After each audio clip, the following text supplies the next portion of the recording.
सभी लोगों को प्रणाम। पहला और जय श्री राम। आज की जो रामायण सुंदरकांड में आगे की कथा आप लोगों के सामने रखूंगी, जिसमें हनुमान जी लंका में पहुंच गए। अब लंका के गेट पे तो पहुंच गए, भाई अंदर कैसे जाएंगे। तो वहीं पर वो विचार कर रहे हैं कि नगर के बहुत पहरेदारों को देखकर हनुमान जी ने मन में विचारा कि बहुत छोटा सा रूप धारण कर रात्रि के समय में नगर में प्रवेश कर लूंगा। हनुमान जी मच्छर के समान रूप धारण कर मनुष्यों में सिंह रूप रामचंद्र जी को स्मरण करके लंका में चले। वहां लंकिनी नाम वाली एक राक्षसी थी। वह बोली, तू मेरा निरादर करके कहाँ जाता है? रे सठ, तू मेरा भेद नहीं जानता। सब चोर ही मेरे आहार हैं। महाकपि ने उसके एक घूंसा मारा, जिससे वह लोहू लोहू लुहान मतलब लोहू बमन करती हुई लुढ़क गई, कि खून निकालती हुई लुढ़क गई।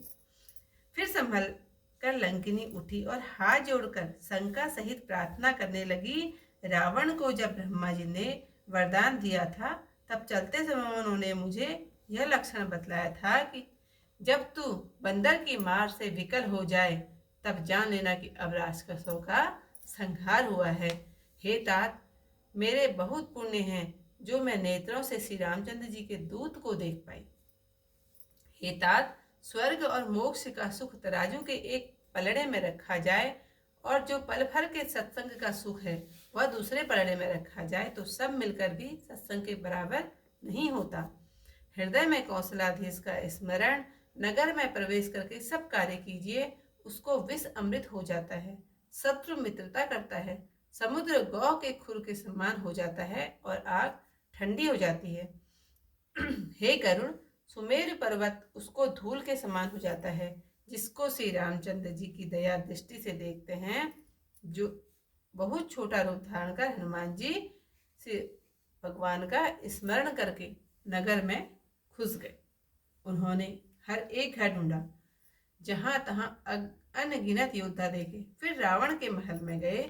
वह भी बहुत विचित्र था, जिसका वर्णन नहीं किया जा सकता, क्योंकि सोने की लंका तो थी इतनी सुंदर। हनुमान जी ने रावण को सोते देखा, पर महल में जानकी जी न दिख पड़ी। फिर एक सुंदर भवन देखा, वहां भगवान का मंदिर अलग बना हुआ था। श्री रामचंद्र जी के धनुष बाण से अंकित उस सुंदर घर की शोभा का वर्णन नहीं किया जा सकता। वहां तुलसी के नवीन वृक्ष समूहों को देख हनुमान जी बहुत प्रसन्न हुए।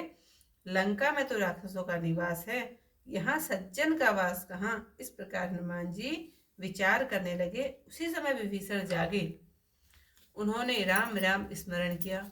सुनते ही हनुमान जी बहुत प्रसन्न हुए और उन्हें सज्जन जाना।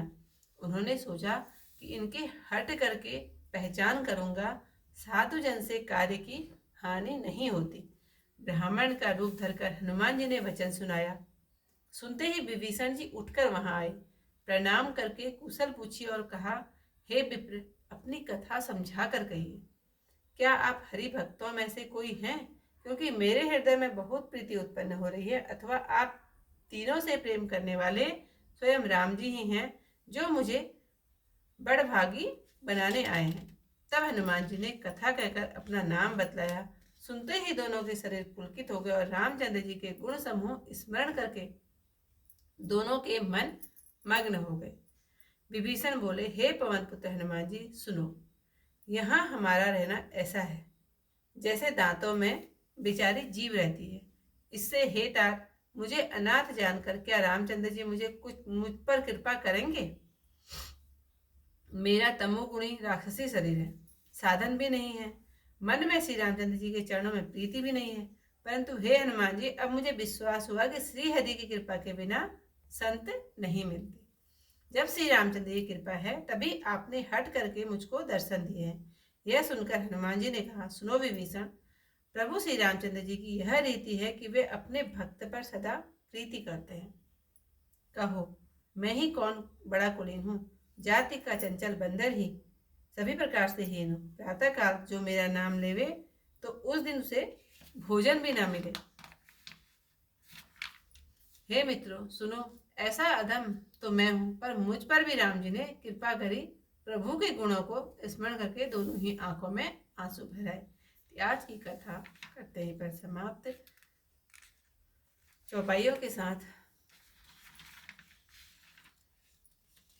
मसक समान रूप कपिधरी लंकी चले सुमिर नरहरि नाम लंकिनी एक निसीचर सो कह चल सी मोहिनिंदरी जान ही नहीं मरम सठ मोरा मोर आहार जहाँ लगी चोरा मुठिका एक महाकपिहानी रुधिर बमत धरनी ठन मानी पुनि संभारी उठी सोलंका जोरी पानी कर विनय सशंका जब राम नहीं ब्रह्म वर दीना चलत विरंचि कहा मोहि चीना विकल हो सित कपि के मारे तब जान सुनिचि सर संहारे तात मोर अति पुण्य बहुता देखे नयन राम कर दूता तात स्वर्ग अपवर्ग सुख धरिय तुला एक अंग तोलन ताही सकल मिली जो सुख लव सतसंग भविष्य नगर की जय सब काजा हृदय राखी कौशलपुर राजा गरल सुधारि पुकर हिमिताई गोपद सिंधु अनल सितलाई गरुड़ सुमेरु रेणु समताही राम कृपा कर चितवा जाही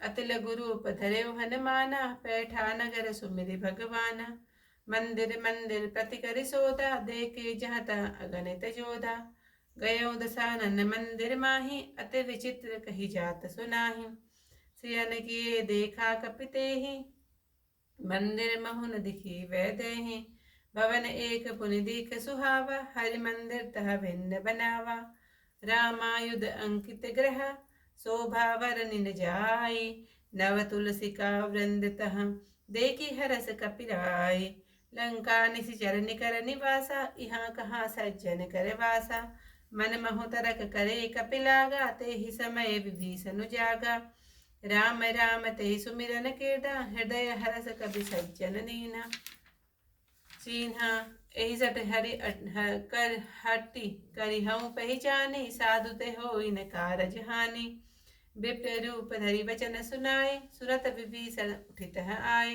करि प्रणाम पूछी कुछ लाई विप्र कहो निज कथा बुझाई कि तुम हरिदासन मह कोई मोरे हृदय प्रीति अति होई कि तुम राम दीन अनुरागी आयहु मोहि करन बड़भागी तब हनुमंत कहीं सब राम कथा निज नाम सुरत जुगल तन पुलक मन मगन सुमिरि गुण ग्राम सुनहि पवन सुत रहनि हमारी जिमि दसन निमहु जीव विचारी तात कबहु मोहि जानी अनाथा करिहहि कृपा भानु कुल नाथा तामस तनु कछु साधन नाहि प्रीति न पद सरोज मन माही अब मोहि भा भरोष हनुमंता बिनु हरि कृपा मिलई नहीं संता जो रघुवीर अनुग्रह कीना तो तुम मोहि तरसु हट दीना सुनहु विभीषण प्रभु कह रीति कहि सदा सेवक पर प्रीति कहूँ कवन में परम कुलीना कपि चंचल सब ही विधिहीना प्रात ले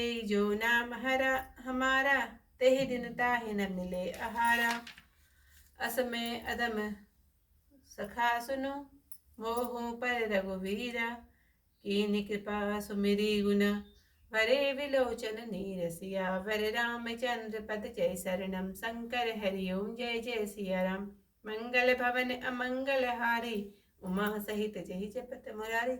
आज की कथा करते हैं पर समाप्त। कल को इससे आई कथा के साथ फिर आप लोगों के सामने, तब तक के लिए सभी लोगों को जय श्री राम, जय श्री राम।